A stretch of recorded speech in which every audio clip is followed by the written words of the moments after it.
ସମ୍ବଲପୁରୀ ଗୀତରେ ଦୁଲୁକିଲା ସୁରଭି ମଞ୍ଚ। ବଡ଼ଚଣା ବ୍ଲକ ଅନ୍ତର୍ଗତ ମଝିପଡ଼ା ପଞ୍ଚାୟତ ସ୍ଥିତ ମହାଗିରି ସରକାରୀ ଉଚ୍ଚ ବିଦ୍ୟାଳୟଠାରେ କଳାଶ୍ରୀ ଗୋପାଳପୁର ଆଞ୍ଚଳିକ ସାଧନ କେନ୍ଦ୍ର ସ୍ତରୀୟ ଶିଶୁ ମହୋତ୍ସବ ବିଦ୍ୟାଳୟରେ ପ୍ରଧାନ ଶିକ୍ଷକ ମାନସ କୁମାର ବେହେରାଙ୍କ ଅଧ୍ୟକ୍ଷତାରେ ଅନୁଷ୍ଠିତ ହୋଇଯାଇଛି।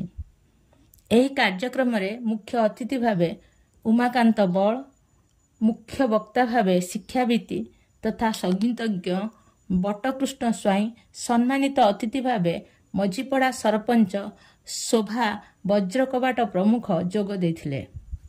କନିଷ୍ଠ ଓ ବରିଷ୍ଠ ବିଭାଗରେ ନୃତ୍ୟ, ଗୀତ, ସାଧାରଣ ଜ୍ଞାନ, ଚିତ୍ରାଙ୍କନ ଓ ବକ୍ତୃତା ଭଳି 20 ଗୋଟି ବିଭାଗରେ ପ୍ରାୟ 200ରୁ ଉର୍ଦ୍ଧ୍ୱ ପ୍ରତିଯୋଗୀ ଭାଗ ନେଇଥିବା ବେଳେ କୃତି ପ୍ରତିଯୋଗୀମାନଙ୍କୁ ଅତିଥିମାନଙ୍କ ଦ୍ୱାରା ପୁରସ୍କାର ପ୍ରଦାନ କରାଯାଇଥିଲା। ଏହି କାର୍ଯ୍ୟକ୍ରମରେ ଶିକ୍ଷକ ପ୍ରଶାନ୍ତ କୁମାର ସାହୁ ମଞ୍ଚ ପରିଚାଳନା କରିଥିବା ବେଳେ ସଭା ଶେଷରେ ଶିକ୍ଷୟିତ୍ରୀ ଅଳକା ପ୍ରିୟଦର୍ଶିନୀ ବେହେରା ଧନ୍ୟବାଦ ଅର୍ପଣ କରିଥିଲେ।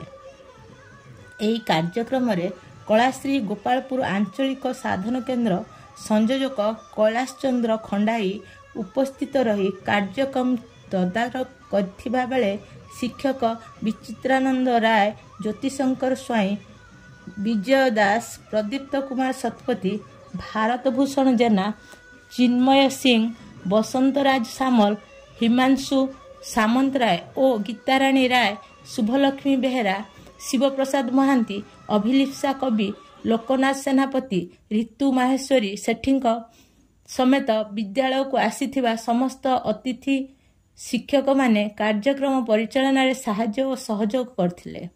ଶିକ୍ଷାବିତ୍ ତଥା ଅବସରପ୍ରାପ୍ତ ଶିକ୍ଷକ ବଟକୃଷ୍ଣ ସ୍ୱାଇଁ ଗ୍ରାମାଞ୍ଚଳରେ ଥିବା ବଣୱଲ୍ଲୀମାନଙ୍କୁ ଆଗକୁ ବଢ଼ିବାକୁ ସରକାରଙ୍କର ଯୋଜନାକୁ ଭୂୟସୀ ପ୍ରଶଂସା କରିଥିଲେ। କୃତିତ୍ୱ ଅର୍ଜନ କରିଥିବା ଛାତ୍ରଛାତ୍ରୀମାନେ ବ୍ଲକ ସ୍ତରକୁ ମନୋନୀତ ହୋଇ ସଫଳତା ପାଇବା ପାଇଁ ଆଶାବ୍ୟକ୍ତ କରିଥିଲେ। ବାସୁଦେବପୁର ଭଦ୍ରକରୁ ନିରାସିନୀ ମହାପାତ୍ର, BS ନ୍ୟୁଜ୍।